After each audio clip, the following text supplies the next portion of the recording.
अस्सलामुअलैकुम मलगरू international cricket council ICC د T20 cricket د شلوریزو لوبو تازه ترین رینکینګ یعنی درجه بندي جاری کړې ده چې په کې پاکستان، افغانستان او انډیا ځنې لوبغاړو ډېر ترقی پرمختګ کړی دی. د پر خاص کر د افغانستان ځنې لوبغاړي د ICC پر T20 رینکینګ کې ډېر مخکې شوي دي.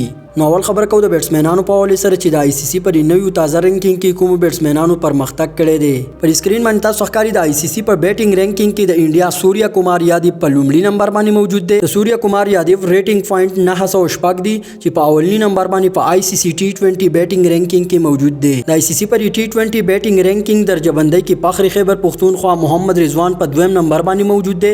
د محمد رضوان ریټینګ پوینټ 819 دی. محمد رضوان په ICC شلوریزو لوبو کې دویم مقام ترلاسه کړی دی. د ICC په T20 بیټینګ رینکینګ کې د نیوزیلند سره تعلق لرونکي ډیون کانوے په دریم نمبر باندې موجود دی.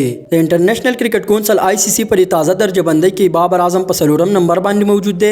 د بابر اعظم ریټینګ پوینټ 255 دی یعنی 755. نو دا تاسو لیدلی شئ چې ICC د T20 بیټینګ تازه رینکینګ جاری کړل چې دغه 10 لوبغاړي پکې شامل دي. د ICC په T20 بولینګ رینکینګ درجه بندۍ کې راشد خان په لومړي نمبر باندې موجود دی. د راشد خان ریټینګ پوینټ 210 دی. راشد خان په T20 بولینګ رینکینګ کې اولنی مقام ترلاسه کړی دی. په T20 بولینګ رینکینګ کې د سریلانکا سره تعلق لرونکي وینندو حسرنګا په دویم نمبر باندې موجود دی.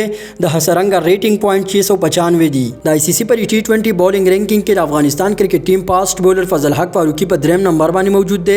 د فضل حق فاروقي ریټینګ پوینټ 692 یعنی 692 دی. د پر د ICC پر نوې درجه بندۍ کې فضل حق فاروقي ډیر پرمختګ کړی دی. اول ځل په ټاپ 10 کې هم نو شاملو. خو پاکستان او افغانستان پر سیریز کې فضل حق فاروقي ډیر خپل بالینګ تر سره کړی وو چې دغه واجبانی فضل حق فاروقي په ICC T20 رینکینګ کې په دریم نمبر باندې موجود دی.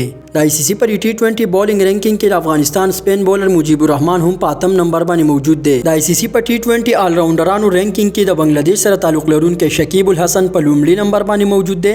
د شکیب الحسن ریټینګ پوینټ 265 دی. د نه علاوه د T20 آل راونډرانو په رینکینګ کې هردیک پانډیا په دویم نمبر باندې موجود دی. او د ICC پر T20 آل راونډرانو کې محمد نبی په دریم نمبر باندې موجود دی چې محمد نبی ریټینګ پوینټ 213 دی.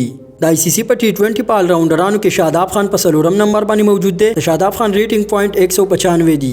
نو ملګرو دا و د ICC د T20 کرکټ د شلوریزو لوبو تازه رینکینګ. که تاسو دا ویډیو خوښ شوی نو ویډیو ضروری د نورو خلکو سره شیر کړئ. ان شاء الله بل ویډیو کې ملاویږو. د الله پامان.